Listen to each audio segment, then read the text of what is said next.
Yan na guys. Ito yung na company ah. Janong, go solar Janong. Yun.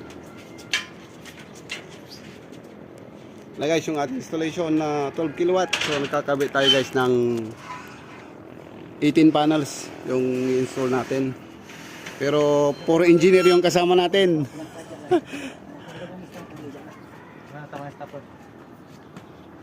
Dito kami guys sa rooftop ng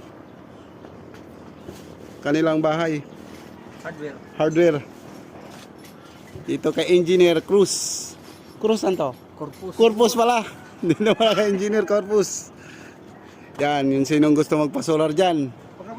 Sabihin nyo lang sa amin. Dito kami sa Ninoy Aguilar. Alam nyo na yun, yung mga laging bumibili ng furniture sa kanila. Available din dito. Ang stopper ka dulo eh. Okay. Stopper. May Yan o, sa bundok ng Aguilar. Yan. Ito pa yung kabila guys. Di pa namin tapos. So, install pa namin ito. Abangan nyo guys. Pagtapos na yung aming project ngayon.